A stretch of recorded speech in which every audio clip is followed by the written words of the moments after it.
오늘 영상을 통해서 좀 더 깊이 생각하게 되었어요. 우리의 인생의 여정 속에 이런저런 일을 경험할 때도 하나님은 그 일을 통해서 놀라운 일들을 이루어 가신다는 것을 생각해 봅니다. 때로는 우리의 성장을 이룰 때도 있고요. 혹은 내가 그 일을 경험하면서 다른 사람들을 돌아볼 수 있는 마음을 얻기도 하고, 또 그 일 속에서 만나는 사람들에게 복음을 전하는 일도 있고, 이런저런 모습들이 다 하나님의 영광을 위해 쓰이는 거예요. 여러분, 요셉이라는 사람이 나중에 애굽의 총리가 되잖아요. 총리가 되었을 때 쓰임 받은 게 아니에요. 사실 요셉은요, 형들에게 미움을 받고 보디발 장군에 팔려갔을 때에도, 그가 종으로 살았던 때에도 많은 사람들에게 복음을 전하고 하나님의 사람으로 쓰임 받고 있었어요. 누명을 쓰고 감옥에 들어갔을 때도 그 간수장에게, 또 그 죄수들에게 하나님이 어떤 분인지를 증거하고, 그렇게 그 인생 가운데도 쓰심을 얻게 되어집니다. 여러분, 우리 인생에 이런저런 일을 만날 때가 있어요. 그러면 문제가 있고 이 상황 속에서 어떻게 하면 이 문제를 해결할 것인가, 여기에만 초점을 맞추고 기도할 때가 참 많아요. 그런데 하나님은 그 문제를 통해서 또 다른 영적인 의미를 두고 우리에게 그렇게 허락하실 수도 있기 때문에 기도하셔야 돼요. 이 눈이 열리고 마음이 열리면요, 고난 중에도 하나님의 일하심이 보여요. 그러다 보면 고난이 나에게 유익이 되어지는, 어떻게 보면 나를 감찰하시는 하나님의 손길이다 생각하시고 감사할 수 있거든요. 저와 여러분의 인생에 그런 감사가 일어나게 되기를 소망합니다. 영국의 찰스 스펄전 목사님이 시편을 이렇게 이야기하셨어요.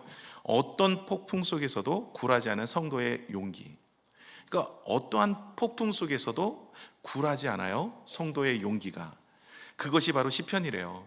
여러분, 다윗의 시가 참 많잖아요. 이 다윗이 참 많은 인생 우여곡절을 겪었죠.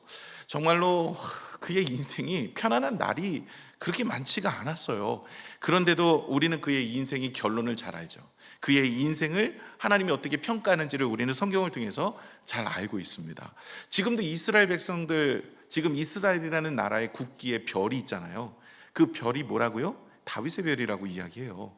지금도 제일 존경하는 왕이 누구냐? 다윗이라고 이야기하는데, 여러분, 이 다윗이 그렇게 존경을 받고 사람들에게 인정받고 사랑받을 수밖에 없었던 이유는 죄를 범하지 않고 그가 정직하게 살고 좀 열심히 살아서 된 게 아니에요. 하나님을 붙들고 하나님을 붙잡았더니, 하나님의 영광을 올려드렸더니 하나님께서 그의 인생을 들어서 세워주셨다는 거예요. 그런데 그 인생의 영광을 올려드릴 때는 고통도 쓰셨다는 거예요. 그가 고통 가운데 있을 때, 쫓길 때, 위협을 받을 때, 아픔이 있을 때, 사람들에게 오해를 살 때, 그가 어떤 모습으로 하나님께 영광을 올려드렸는지, 이게 중요하더라고요. 좋을 때는요, 잘 나갈 때는요, 모든 것을 다 얻을 때는요, 하나님께 영광 올려드리기 참 쉬워요. 하나님이 하셨어요. 기분 좋으니까. 내가 높은 자리에 오르면 하나님이 나를 그렇게 인도해 주셨어요. 누구나 할 수 있죠. 그런데 고난 중에, 어려움 중에 하나님을 찬양하고 영광을 돌리고 그 고난을 사용하시는 하나님 앞에 흔들리지 않는 믿음을 지키는 것, 이건 쉬운 얘기가 아니죠. 우리가 다윗의 삶의 모습을 볼 때 언제 은혜를 받아요? 그가 왕이 되어서요? 그가 잘 나가서요? 그가 승승장구해서요? 아니에요. 그가 고통 가운데 있을 때, 아둘람 굴에서 사울왕을 만날 때, 그리고 그가 쫓기는 인생 가운데, 그럴 때 하나님을 찬미하고 영광을 돌리는 모습을 보면서 은혜를 받거든요. 그러니까 어찌 보면 우리의 인생도 하나님께서 이런저런 우여곡절을 살면서 얻어지는 결과를 통해서 하나님의 영광을 돌릴 때 주변 사람들로부터, 혹은 내 자신이 하나님 앞에 기쁨이요 영광의 삶이 되어질 줄로 믿습니다. 그런데도 사실 우리가 그런 인생 사는 게 결코 쉽지만은 않아요. 살다 보면요, 사람들에게 배신을 당할 때도 있어요. 여러분도 그런 일 경험하셨습니까? 끄떡끄떡 하시는 거 보니까 벌써 남편한테 배신당했다, 내가 이럴 줄 몰랐다, 나 옛날에는 진짜 하늘의 별도 따준다 그랬는데 별은 안 따주더라, 이러면서 벌써 다 인정하시는 분위기인 것 같아요. 배신당하는 일도 많았어요. 친구에게, 가족에게, 혹은 이웃에게. 또 건강의 적신호가 찾아와서 마음이 힘들릴 때도 있어요. 그죠? 예수 잘 믿고 은혜 가운데 살며 모세처럼 건강하게 주님 부르실 때까지 눈도 기력도 쇠하지 않았으면 좋겠는데 자꾸 아파요, 힘들어요, 어려워요, 마음도 아프고 생각도 아프고 삶도 아프고 가족도 아프고 이러다 보면 어떤 생각이 들어요? 믿음까지 흔들려요. 몸이 아프면요 신앙이 흔들려요. 많이 받습니다. 그리고 어려움을 겪으면 신앙이 흔들려요. 시험 들었다는 얘기잖아요. 그리고 경제적으로 기반이 무너지면 힘들어요. 평생 열심히 일구었던 직장이 혹은 사업이 문제가 있어요. 그러면 그렇게 열심히 믿었던 신앙도 예배도 무너져 버려요. 기도 생활도 다 내려놓게 돼요. 내가 기도한다고 뭐가 돼? 내가 예배 드린다고 뭐가 돼? 아니 여태까지 예배 드리고 기도하고 봉사했는데 나만 하는 게 뭐가 있어? 이러면서 낙심하게 되어지는 인생이 되어지는 거예요. 이때 쓰여진 성경이 시편 11편이에요. 그러니까 모든 인생의 기초가 무너질 때, 여러분 다윗이 건강하게 끝까지 살았을까요? 부르실 때까지? 아니에요. 다윗도 건강에 문제가 있어서 건강을 위해서 구하는 기도가 있어요. 시편에 보시면. 그래서 다윗도 아팠어요. 아팠고 그도 배신도 당했고 삶의 기초가 흔들렸죠. 그리고 뭐 여러 가지 인생이 어려움 중에 있었어요. 그러니까 많이 흔들리고 그 기초가 허물어지는 위기 속에 있었는데 그 위기 속에서 어떻게 그렇게 위대한 인물이 되었을까? 오늘 그 기도를 배울 거예요. 저와 여러분이 이렇게 기초가 흔들릴 때, 인생이 흔들릴 때, 정말 사람들에게 배신을 당하고 모함을 당하고 또 건강에 적신호가 오고 경제적 위기가 찾아오고 이럴 때 어떤 기도를 해야 되는가? 다윗을 통해서 우리가 오늘 함께 나누어 보도록 하겠습니다. 먼저 첫 번째인데 세 가지를 가지고 나눌게요.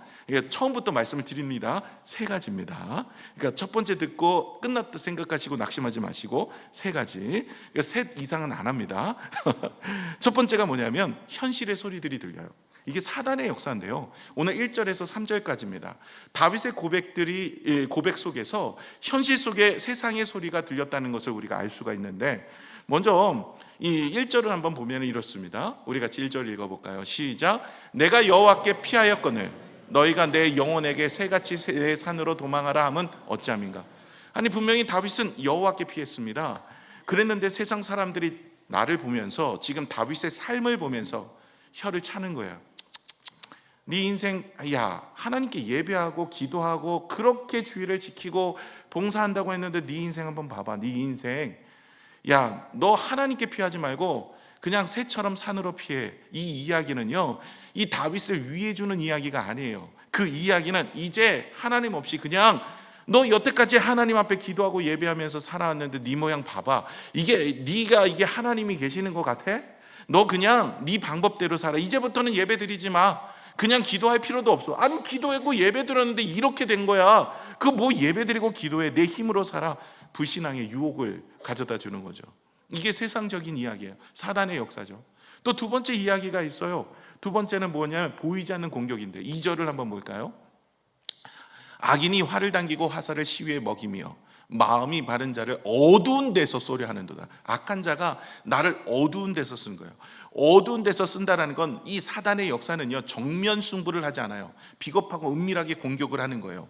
그래서 험담이 돌아요. 뒷담화가 있어요. 그리고 익명의 비난들이 쏟아져요. 이렇게 말로 인하여서 내 마음을 무너뜨리게 하고 정말 어디서 문제가 터진지도 모르니까 대처하기도 힘든 겁니다.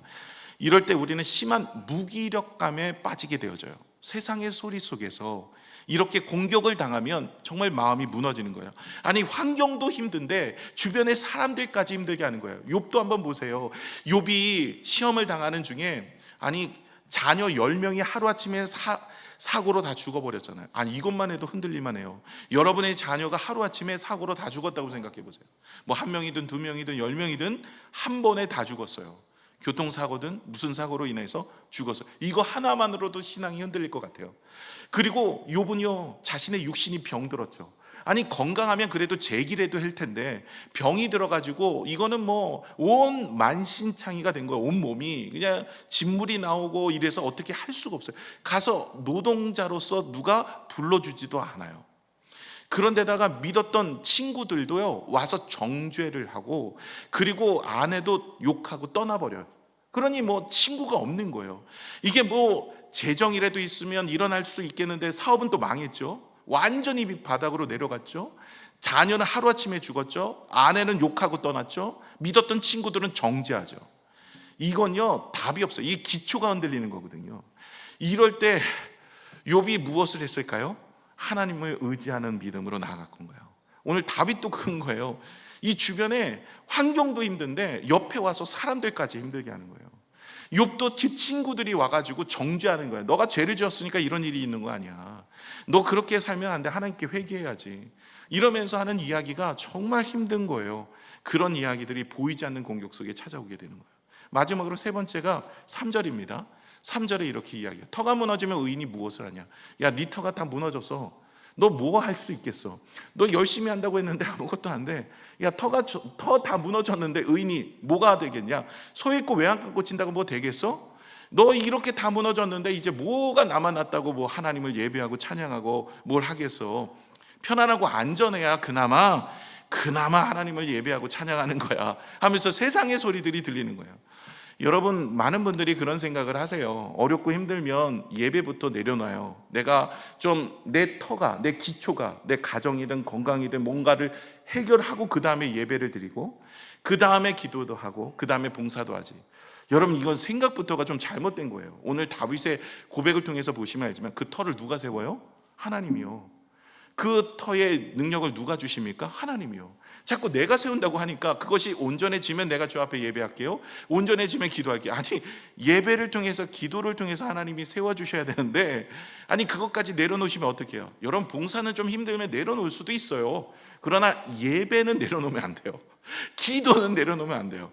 여러분, 예배나 기도를 통해서 우리가 회복돼서 다시 봉사의 자리로 나가야 되는데, 아니 봉사도 내려놓고 예배도 내려놓고 기도도 내려놓으면 어디서 회복이 있어요? 이건 교만한 거예요. 내가 내 인생의 터전을 내가 회복할 수 있다. 이건 오늘 사단에게 비겁한 이 조언의 이야기. 네 산에 올라가서 네가 네 인생을 개척하라, 이 얘기하고 똑같은 거예요. 내 인생, 내 터가 무너지고 내 경제적 무너짐, 내 사업의 무너짐, 건강의 무너짐, 우리가 믿었던 사람에게 배신당하고 그런 인생으로 살면서 이것이 나중에 회복이 되면 그때 오겠습니다. 누가 회복시키냐고요. 내가 회복을 할 수 있다 생각을 하니까 하나님께 안 나오는 거죠. 여러분, 하나님께 예배하고 기도하는 이유가 뭘까요? 하나님은 우리의 인생을 붙들어 주시기 때문에 그렇습니다. 근데 많은 분들이 이런 상황에 도래하면요, 저도 그럴 거예요. 여러분, 회피하고 싶어요. 도망하고 싶어요. 어딘가를 나가고 싶은 거예요. 그래서 막 청라 21세기 교회에서 상처받았어. 그럼 어디 가고 싶어요? 22세기 교회를 찾는 거예요. 없어요, 22세기 교회. 근데 자꾸 찾아다녀요. 그리고 뭐 여러 가지 환경이 사람 때문에 문제가 되면 저 사람이 없는 데를 또 찾아요. 제가 목회자로서 교회를 많이 옮겨봤거든요. 부목사들은 옮겨요. 잘 한 2, 3년마다 옮기거든요. 그래서 저도 교회를 이런 교회 저런 교회 많이 가봤어요. 근데 제 얻어진 결론이 있어요. 어느 교회 갔더니 그분이 참 저를 괴롭혔거든요. 그랬는데 교회 옮겨보니까 그분하고 비슷한 분이 또 계셔. 야, 그분 또 내가 교회 옮기면 없겠지. 또 있어. 근데 문제가 뭐였냐면, 왜 하나님은 이렇게 사람들을 이렇게 나에게 이렇게 붙이냐 그랬더니, 목회자의 성품을 단련시키기 위해서 하나님께서는 그렇게 하시더라고요. 내가 바뀌면 되는데 자꾸만 환경 탓을 해요. 여러분, 우리의 인생도요, 자꾸 문제가 일어나면요, 무슨 생각부터 하냐면 회피하려고 그래요. 도망하려고 그래요. 여러분, 이게 성경에도 나오잖아요. 엘리야가, 그 능력의 선지자 엘리야가 갈멜산에서 850대 바알과 아세라 선지자대 일로 이겼잖아요. 하늘에서 불이 내려오는 기적을 베푸는 그런 능력의 선지자가 엘리야예요. 그 엘리야가 그 기적을 행하였고 기적을 보았고 하나님이 살아계심을 알면서도 무엇 때문에요? 터가 흔들려 버리니까 도망을 하는 거예요. 내일까지 이세벨이 나를 죽이겠다, 이 소리 한마디에 그 마음이 흔들려 버리는 거예요. 그래서 로뎀나무 밑에서 하나님, 나는 이제 못하겠습니다 라고 했던 것이 왜 그럴까요? 모든 인생은요, 이와 같이 문제가 어려움이 찾아오면 자꾸 회피하고 도망하려고 해요. 그런데 다윗이 놀라운 건요, 그의 인생에 회피와 도망이 아니라 하나님을 붙잡은 거예요. 그는 깨달은 거예요. 회피와 도망은 문제의 해결이 아니라는 거예요. 그것은 문제의 유예라는 거예요. 유예. 그냥 문제가 그대로 있을 뿐이고 유예가 되는 것뿐이지 그것이 없어지는 것이 아니다라는 것을 알고 있었어요. 그래서 주님 앞에 나가서 기도하게 되어집니다. 여러분, 우리에게도 이 터가 무너질 때가 있죠. 언제 있을까요? 믿었던 사람이나 동료에게 발등에 찍힐 때도 있고요, 평생 읽었던 사업이 무너질 때도 있고요, 그리고 세상이 악을 선하다고 이야기하면서 정직하게 사는 것이 바보처럼 느껴질 때, 그때 되어지면 우리가 신앙생활하는 것이 흔들려 버려요. 세상은요 이야기합니다. 적당히 해, 도망가. 너 그래갖고 뭐 되겠어? 너 그렇게 살아남아야 될 거 아니야. 너 하나님 열심히 믿는다고 뭐 되는 거야? 라고 이야기합니다. 그러나 성경은 이렇게 이야기해요. 터가 무너질 때 하나님을 신뢰하는 자가 되라라는 거예요. 우리의 터를 누가 세워주십니까? 하나님이 세워주시는 거예요. 그러면 우리가 내가 새처럼 산으로 도망하라고 이야기하는데, 세상이 그 새처럼 산으로 도망하는 내 산은 어디일까요? 내가 원하는 산, 내가 바라보고 있는 산은요, 그것이 물질이 될 수 있고요, 권력이 될 수 있고요, 사람 연줄이 될 수 있고요, 세상의 처세술이 될 수 있어요. 이것들을 붙잡지 말고 네가 먼저 하나님께 나와서 예배하고 기도하고 말씀 보기를 그치지 말라라는 것입니다. 그래서 터가 흔들릴 때 도망쳐야 될 것은 내 산이 아니라, 내가 붙잡아야 될 건 물질, 명예, 성공, 사람, 세상의 방법이 아니라 하나님의 성산, 하나님의 임재가 있는 하나님께 나오셔서 기도하고 예배할 때 하나님께서는 역사하여 주시는 줄로 믿습니다. 아니, 한나가 자녀가 없어서 자녀를 위해서 무엇을 했어요? 산부인과 다닌 것이 아니라 하나님께 나와서 기도했더니 하나님께서 자녀 주셨잖아요. 물론 산부인과도 다니시고 하나님께 기도하기를 잃지 마시기를 부탁을 드립니다. 그래서 여러분, 하나님 앞에 나와서 자녀가 없는 것 때문에 힘들고 어려울 때문에 기도하세요. 사업에 어려움이 있으면 사람 찾아다니기도 하지만 여러분, 제일 먼저 아침에 일어나서 하나님께 기도하고 하나님의 은혜를 구하고 하나님 마음 바라보며, 아니면 아침이 힘들면 저녁에라도, 여러분 우리 교회가 24시간 문이 열려 있어요. 언제든지 본당에 오시면 10시까지 음악이 틀어져 있어요. 기도하실 수 있도록. 그래서 여러분 새벽 기도가 힘들면 여러분 낮에 오셔서 기도하시고, 혹은 여러분이 퇴근하시면서 기도하시고 하나님의 은혜 가운데서 기도하셔서 승리하시는 여러분이 되시길 부탁을 드립니다.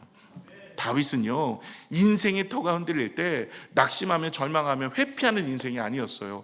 여기서 벗어나면 뭔가 다 되겠다, 세상 사람들이 나에게 이런저런 이야기를 하고 있고 세상의 방법을 따라 살아가는 것이 아니라 하나님을 붙들고 살아야 되겠다, 그러면서 하나님 앞에 기도하고 말씀 보고 그리고 예배에 집중했어요. 여러분, 예배에 더 집중하세요. 더 힘들고 어려우실 때 무엇으로 회복할 거예요? 여러분 마음의 믿음을 뭘로 줘요? 그냥 쉬면은 믿음이 자라나요? 여러분, 그러면 계속 쉬어야죠. 성경에도 그렇게 이야기하겠죠. 야, 너 믿음이 떨어지고 자꾸 힘들면 해외 여행 좀 갔다 와. 성경에 써있겠죠. 여행을 갔다가 조금 쉬다가 와. 어디에도 그런 얘기가 없어요. 여러분, 더 힘들고 어려울 때 무엇이 떨어져서 그러냐면 은혜가 떨어져서 그래요. 여러분, 우리가 힘들고 시험이 들고 낙심이 되는 이유는요, 사람 때문에 마음에 상처가 자꾸 오고, 관계 때문에 힘들고, 사업의 문제 때문에, 물질의 문제 때문에, 자녀의 문제 때문에, 건강의 문제 때문에 시험 들고 하잖아요. 건강도요, 이게 하나님께 붙어 있으면요, 이 건강에 문제가 있어도 시험에 들지 않아요. 은혜 가운데 나가거든요. 은혜가 떨어지니까 조그만 일 가지고도 시험을 드는 거예요. 그래서 더 하나님께 은혜가 있는 자리가 어디일까요? 그 예배 자리거든요. 예배를 사모하고 늘 기도를 사모하고 기도의 자리에 나오시고 그리고 함께 하시는 거예요. 이번 26년도 내일부터 시작해서 뭐가 있죠? 새해가 아니래. 특별 새벽 기도회가 있어요. 여러분, 특별 새벽 기도회 5시입니다. 이 자리에 오셔서 여러분 기도하세요. 여러분의 터전이 흔들릴 때 기도하시는 거예요. 하나님께서 우리의 터전을 세워주신다는 믿음을 가지고 기도하는 여러분이 되시기를 부탁을 드립니다. 두 번째는 뭐냐면 4절에서 5절입니다. 하나님은 여전히 우리의 인생을 통치하고 계신다는 믿음이 있기 때문에 다윗은 주님께 피한 거예요. 그 믿음의 고백이 4절, 5절에 나와요. 자, 먼저 3절부터 볼까요? 3절에 터가 무너지면 의인이 무엇을 하냐? 야, 너 인생 다 무너졌어. 너 이제 예배 드리고 기도하는데 뭔 소용이 있어? 너 그렇게 하는 거 아니야. 그냥 나가서 먼저 네 인생부터 챙겨. 네 코가 석자인데 무슨 하나님 일이야, 예배야, 기도야. 이렇게 세상은 이야기할 때 다윗이 4절에 뭐라고 얘기합니까? 여호와께서는 그의 성전에 계시고 여호와의 보좌는 하늘에 있으며 그의 눈이 인생을 통촉하시고 그의 안목이 그들을 감찰하시는도다. 여러분, 이 의미를 알아야 다윗처럼 주 앞에 피할 수 있습니다. 여러분, 우리가 터가 흔들리고 문제가 생길 때 오늘 1절에도 뭐라고 다윗이 얘기해요? 내가 주께 피하였다라고 되어 있으면서 주께 피하는, 왜 주께 피해야 되느냐? 오늘 4절 상반절에 보시면 뭐라고 되어 있어요? 여호와께서는 어디에 계신데요? 성전에 계신다. 이게 도대체 무슨 뜻인가? 여러분, 성전은요 하나님의 임재 상징이에요. 저와 하나님이 만나는 곳이 성전이에요. 그렇죠? 예전에는 하나님이 임재하였고 성도들을 만났다고요. 이제는 성령이 내 안에 계시기 때문에 우리와 함께 하시는, 우리가 성전이 되어진 거죠. 이와 같이 성전에 계신다라는 이야기가 뭘까요? 하나님이 지금도 터가 흔들리는 고난 속에서도 함께 계신다라는 거예요. 여러분, 우리와 함께 하시는 하나님을 결코 잊지 마시기를 부탁을 드립니다. 광야길에도 이스라엘 백성들이 불평하고 원망하는 이유는 뭐예요? 하나님이 함께 하신다는 것을 깨닫지 못했기 때문에 그래요. 오늘도 저와 여러분은 하나님이 함께 하신 것을 잊지 마시길 바랍니다. 여러분, 다윗도 그것을 알고 있었어요. 그래서 하나님이 성전에 계신다, 하나님이 여전히 나를 기다리시고 나와 함께 하시고 나를 만나기를 원하신다라는 이야기를 하고 있는 거예요. 그러면서 보좌가 어디에 있어요? 보좌는 하늘에 있으며 라고 되어 있어요. 여러분, 하늘 보좌에 있다라는 뜻은요, 하나님이 세상을 통치하고 있으시다. 지금도 여러분, 믿음의 사람들이 고난을 당하고 터가 흔들리면은요 낙심이 들면서 하나님은 나를 잊으셨어, 하나님은 나를 사랑하지 않으신 것 같아, 내 기도를 듣지 않으시고 하나님은 세상을 통치하고 다스리지 않으신 것 같아, 이렇게 생각을 하거든요. 그런데 다윗은요 믿음의 고백을 하는 거예요. 하나님은 여전히 나와 함께 하시고 세상을 여전히 다스리고 계신다라고 고백하고 있는 거예요. 오늘도 여러분, 우리의 기도가 이런 마음으로 기도하셔야 돼요. 하나님은 여전히 나와 함께 하십니다. 그리고 하나님은 세상을 다스리시고 통치하십니다. 그러면서 4절 하반절에 뭐라고 얘기합니까? 하나님의 눈은 인생을 통촉하시고 안목은 감찰하신다 그래요. 통촉이 뭘까요? 통촉이라는 단어는 아주 세밀한 부분까지 꿰뚫어 보신다라는 거예요. 하나님은 여러분의 마음을 보시고 여러분의 인생을 보시고 여러분의 삶을 보고 계시는 줄로 믿습니다. 하나님은 불꽃 같은 눈으로 여러분의 고통과 아픔을 보십니다. 여러분의 눈물도 보시고 여러분의 억울함도 보십니다. 많은 분들이 하나님이 나를 모르시는 것 같아요. 하나님이 나 혼자 두시는 거 아닌가? 여러분, 그렇지 않아요. 하나님이 여러분을 보고 계십니다. 하나님은 모세가 애굽의 군사 하나 죽이고 40년 미디안 광야에 있을 때도 보고 계셨어요. 하나님이 나를 보고 계신다는 이 마음이 얼마나 위로가 되고 힘이 될까요? 여러분, 우리의 인생이 나 혼자라는 생각을 갖고 있기 때문에 절망이 오고 낙심이 오는데 하나님은 여러분을 아십니다. 여러분의 눈물도 아시고 여러분의 마음도 아시고 누구도 몰라도 여러분의 모습을 잘 알고 계시는 분은 하나님이신 줄로 믿습니다. 다윗은요 사람들을 찾아다니면서 자신의 억울함을 이야기하지 않았어요. 하나님께 기도하여 하나님이 나의 인생을, 나의 억울함을 아신다라고 생각했죠. 그래서 한나가 자녀가 없을 때 성전에 나와서 눈물로 기도했던 거예요. 다른 사람들이 듣지 않도록 자신의 가정사, 이거 들으면 자기 남편이나 아니면 그 첩이었던 분인나가 오히려 모함을 당할까봐 오히려 소리를 내지 않았던 거예요. 자신이 억울함도 자신의 아픔도 소리를 내지 않고 하나님 앞에만 나와서 간절히 기도한 거예요. 이건 사람들이 들으라고 사람들을 찾아다니면서 내가 얼마나 어려운지 알아? 내 남편이 나를 괄세했어. 지금 들어왔던 첩이 나를 얼마나, 자기가 자녀 낳았다고 나를 얼마나 괄세한지 알아? 이러면서 사람을 찾아다니면서 그 사람들을 헐뜯고 자기의 형편을 이야기하면서 사람들에게 위로받으려고 하지 않았던 거예요.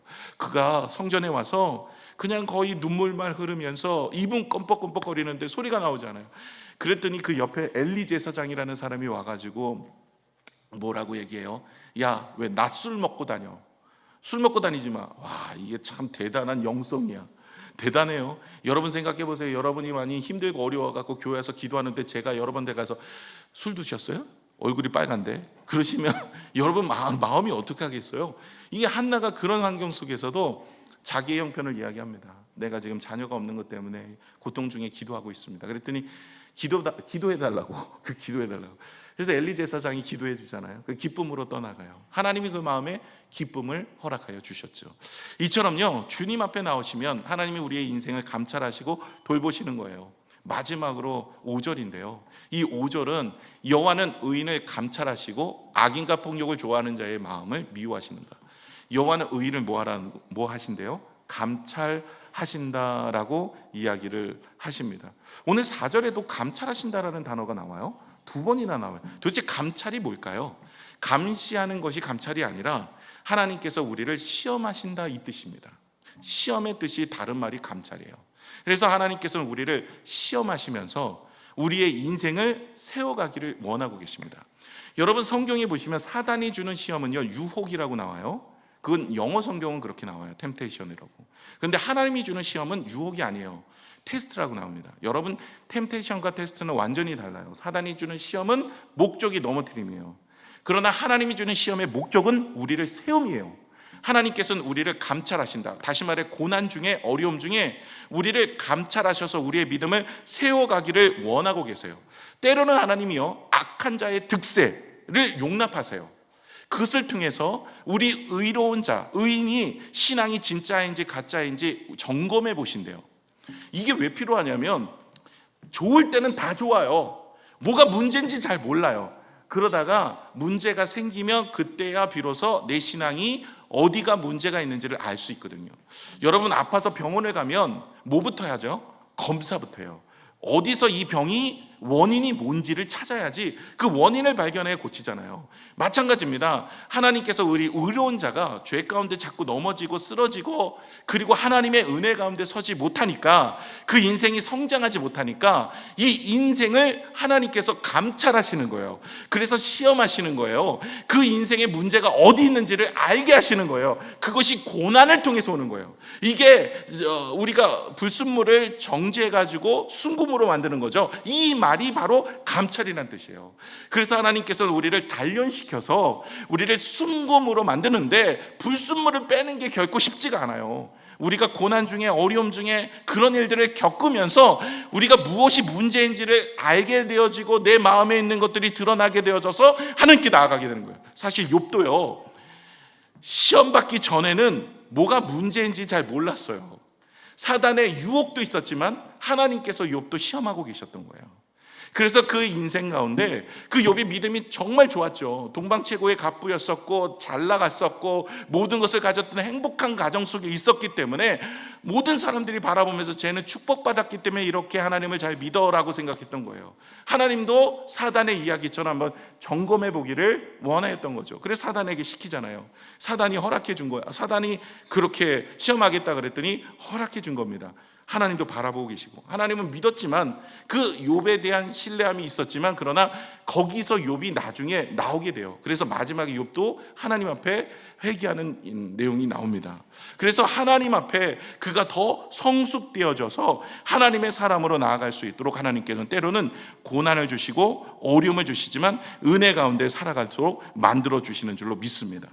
그래서 여러분, 이 감찰이라는 것은요, 때로는 하나님께서 우리의 인생에 그런 일들을 하는 거예요. 오늘 4절 상반절에 이야기하시는 하나님이 나와 동행하시고 세상을 통치하시고 나를 지켜보시는데 왜 내 인생에 이런 고난이 있어? 이것 또한 하나님께서 나의 인생을 만지셔서 새롭게 하시기를 원하고 계시는 거죠.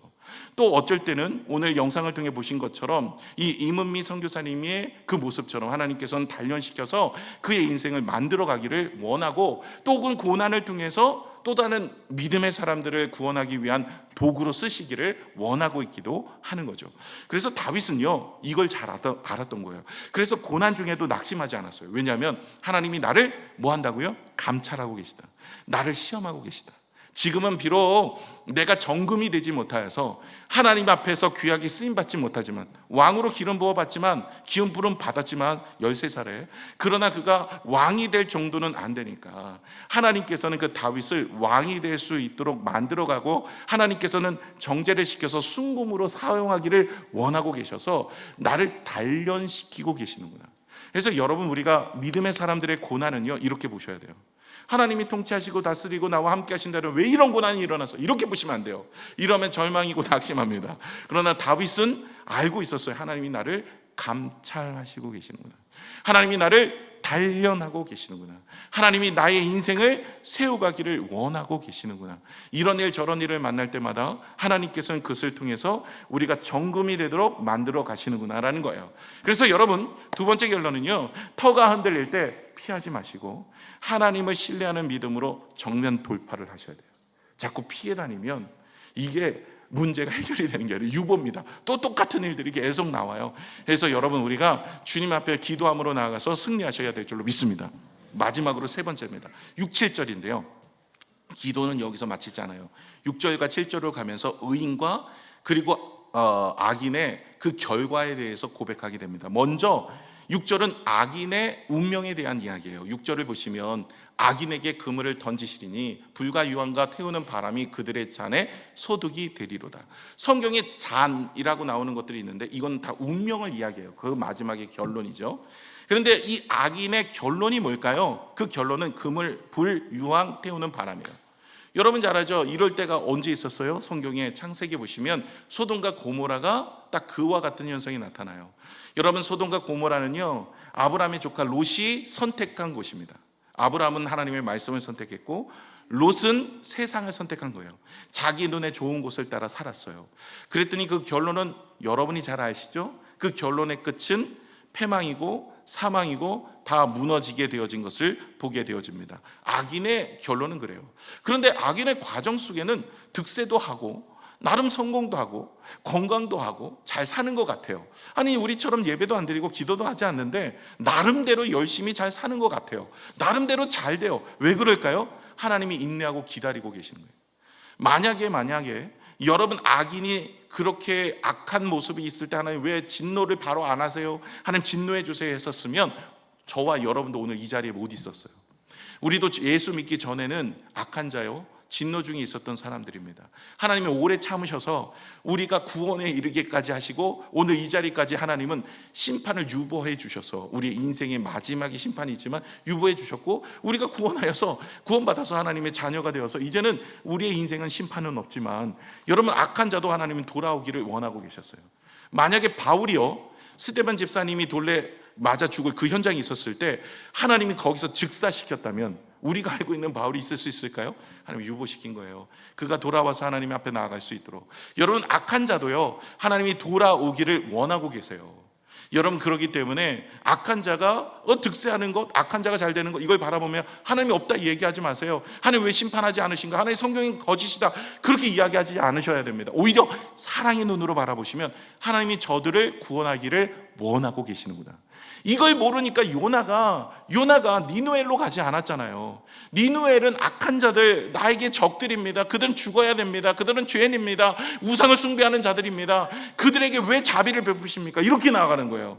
여러분, 우리가 요나처럼 니누엘로 가지 않고 다시스로 가는 그런 모습이 되지 않으려면 어떻게 됩니까? 악한 자도 하나님께서 구원하기를 원하셔서 지금도 바라보고 계시다라는 것을 생각하면 우리가 악한 자의 득세가 하나님이 없다, 하나님이 심판하지 않으신다, 이것에 대한 이야기로 보지 않게 되어집니다. 두 번째는 의인의 운명입니다. 의인은 어떻게 될까요? 하나님의 얼굴을 본대요. 하나님의 얼굴. 오늘 7절을 한번 볼까요? 여호와는 의로우사 의로운 일을 좋아하시나니 정직한 자는 그의 얼굴을 배우리라. 여러분 하나님의 얼굴을 배운대요. 여러분 하나님의 얼굴을 배운 건 천국 가면 하나님이 마주돼야지만, 그러나 이 땅에도요, 이 고난을 통과하는 과정 속에서 누구를 보게 되냐면 하나님의 얼굴을 보게 되는 겁니다. 이 하나님의 얼굴을 본다는 것은 하나님과의 깊은 교제와 만남이 일어난다는 이야기예요. 여러분 좋을 때가 아닙니다. 오히려 고난 때, 어려울 때, 풍랑 가운데 힘들 때, 터가 무너질 때, 오히려 그때야 비로소 하나님이 일하실 때고 하나님이 어떤 분인지를 체험하게 되는 줄로 믿습니다. 오히려 잘 나갈 때가 하나님의 일하시고 하나님의 역사가 있다는 것을 체험하는 것이 아니라 고난 중에, 풍랑 중에 하나님이 일하시는 것을 체험하는 거예요. 여러분 예수님의 제자들이 풍랑을 2번 만났어요. 2번. 나는 처음에 성경을 읽으면서 왜 예수님의 제자들이, 복음을 전하는 자가 왜 풍랑을 2번 만났을까? 이런 생각을 했었어요. 첫 번째 풍랑은 예수님과 함께 만난 풍랑이었어요. 예수님과 제자들이 함께 갈릴리 바다를 건너갈 때 풍랑이 일었어요. 예수님이 너무나 피곤해서 배 밑바닥에서 잠을 청하고 있을 때 제자들이 난리가 난 겁니다. 예수님 빨리 일어나세요. 지금 잘 때가 아닙니다. 지금 다 죽게 생겼습니다. 그럴 때 주님께서 믿음이 없는 자요, 왜 이렇게 두려워하느냐 라고 말씀하시면서 풍랑을 잠잠케 하십니다. 그때 제자들 뭐라고요? 이분 도대체 누구냐? 이분이 누구이기에 풍랑도 파도도 그 말씀에 잠잠게 되느냐? 그게 풍랑과 파도 속에서 예수님이 누구이신지를 체험한 거예요. 인생의 체험. 여러분의 인생에 풍랑이 일어났어요. 그때 주님 앞에 나아가서 기도하고 하나님을 찾고 하나님을 바라보면 하나님께서 우리의 인생을 주장하시고 이끌어 가시는 것을 보면서 하나님은 여전히 나와 함께 하시고 나의 인생을 붙드시는구나라는 믿음의 고백이 나오는 거예요. 두 번째가 언제 풍랑을 만났어요? 그때는 예수님이 그들에게 시험해 보시려고 감찰하신다고 미리 보내요. 오병이어의 기적이 일어나고 나서 예수님은 산에 올라 기도하시고 제자들만 건너가게 하십니다. 그때 풍랑이 일어나서 다 죽을 뻔했어요. 근데 예수님이 새벽 미명에 걸어온 사건 아시잖아요. 그러면서 베드로가 나도 걷고 싶습니다. 그러면서 물에 빠졌던 사건이 그 사건입니다.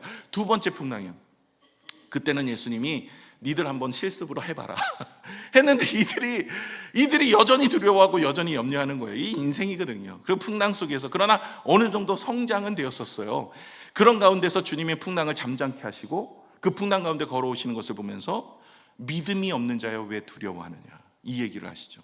두려움의 반대말은 불신앙이 아니라 믿음의 반대말은 불신앙이 아니라 두려움이라는 것을 깨닫게 됩니다. 우리의 인생이 두려우십니까? 2026년도? 이건요 믿음이 없기 때문에 그래요.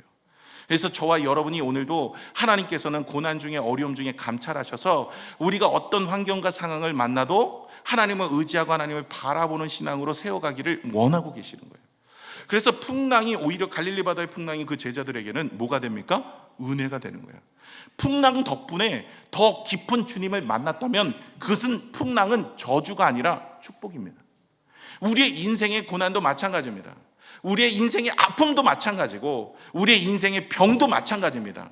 이것 때문에 하나님을 더 바라보고 하나님을 의지하고 하나님을 믿을 수 있고 하나님 앞에 나아갈 수 있고 더 깊은 은혜 가운데 설 수 있으면 그 일은 나에게 저주와 고난이 아니라 하나님이 주시는 축복인 줄로 믿습니다. 그래서 여러분 우리 인생 가운데 2026년도 우리에게 일어나는 일들 있다고 할지라도 하나님께서 행하시는 놀라운 일들을 보면서 우리는 성장하며 또 성숙하며 또 우리를 통해서 놀라운 일들을 만들어 가신 하나님을 바라보게 될 줄로 믿습니다. 말씀을 맺겠습니다. 여러분 우리의 인생의 터전이 흔들릴 때, 우리의 기초가 흔들릴 때, 뭐 배신을 당하든 육신의 질고가 오든 아니면 사업의 문제가 오든 물질의 문제든 자녀의 문제든 건강의 문제든 관계의 문제든 무슨 문제가 올 때 여러분 시선을 교정하셔야 돼요. 우리의 시선을 땅에 흔들리는 기초를 바라봐서는 안 돼요. 베드로가 물 위를 걷다가 풍랑을 바라보고 빠졌어요.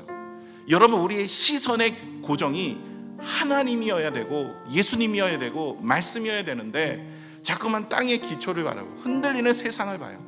그러니까 우리의 믿음까지 흔들리는 거예요. 여러분 두려움이 찾아오는 거예요. 두려움은 하나님이 만든 마음이 아닙니다. 여러분 하나님은 절대 여러분에게 두려움을 주시지 않습니다. 혹시 여러분 마음에 두려움이 있으십니까? 염려가 있으십니까? 이건 사단이 주는 거예요. 세상이 주는 거예요. 여러분 마음속에 두려움과 염려가 신앙생활할 때 있다? 이건 하나님이 주시는 마음이 아니라는 것을 기억하시고 여러분 주님 앞에 나아가십시오. 그때는 기도하는 겁니다. 여러분 내 산이 아니라 주님의 성산을 바라보시고 주님께 나아가서 기도하시면 우리의 시선이 하나님의 일하심이 보이기 시작해요. 그래서 오늘 다윗처럼요 이 땅의 모든 기초가 흔들려도 신앙이 흔들리지 않는 거예요. 성급하게 도망하며 피하는 인생이 아니었어요. 오직 하나님의 말씀을 따라서 돌파하는 인생이었어요. 그 하나님께서는 그의 인생을 만드셔서 만지시고 그가 하나님이 주시는 은혜 가운데 일어난 겁니다. 여러분 도망하면요 하나님의 일하실 기회를 빼앗는 겁니다. 절대로 도망하지 마세요. 회피하지 마세요. 정면 돌파하는 거예요. 어떻게 해요? 하나님께 피하고 하나님께 기도하고 하나님께 예배하고 말씀 가운데 살고 말씀을 붙잡고 어떻게든 신앙 안에서 일어나려고 해야지 자꾸만 뭐 여행 다니고 자꾸만 사람들 만나고 이것저것 하면서 내가 좀 회복될 때까지 좀 그때까지 교회는 끊었어요. 뭐 학원도 아니고 끊는데요. 이러면 안 돼요. 언제 회복이 됩니까? 우리의 터를 세우는 분이 하나님이시고 우리의 인생을 세우는 분이 하나님이신데 여러분 봉사하다가 좀 지치면 좀 내려놓을 수도 있어요. 그러나 예배나 기도와 말씀은 절대 내려서는 그게 있어야 우리 터를 다시 한번 회복할 수가 있는 겁니다. 그리고 하나님의 얼굴을 구하세요. 하나님께서는 우리의 고난과 어려움을 통과하면서 우리에게 주신 축복은 뭘로 주시냐면 하나님과의 더 깊은 교제입니다. 환경의 바뀜이 아니더라고요. 하나님은 고난 속에서 우리에게 주신 축복은 주님을 만나는 거예요. 주님과 함께 교제하는 거예요. 더 깊은 믿음의 신앙입니다. 이것이 바로 하나님이 우리에게 주신 축복인 줄로 믿습니다. 우리의 얼굴을 주께 돌리셔야 돼요. 주님이 우리에게 찾아오시면, 그 빛으로 찾아오시면 어둠이 물러가게 되어 있어요. 두려움이 떠나가게 되어 있고요. 그리고 우리의 마음에 걱정과 근심이 사라지게 되어 있어요. 왜 자꾸 걱정, 근심하고 두려워하십니까? 환경 때문에 낙심하고 절망하십니까? 주님이 우리의 인생을 붙들어 주시는 줄로 믿습니다. 터가 흔들릴 때 주님께 그 터를 맡기시는 거예요. 우리의 인생의 기초를 하나님이 다시 세우실 줄로 믿습니다. 이 은혜를 이어서 월요일부터 금요일까지 특세 여러분께 말씀을 전하려고 합니다. 길을 만드신 하나님, 여러분께서 내일부터 마음을 정하시고 좀 피곤하지만 영이 깨어있는 시간이 여러분 주님 앞에 결단하여 나오셔서 은혜가 있기를 부탁을 드립니다.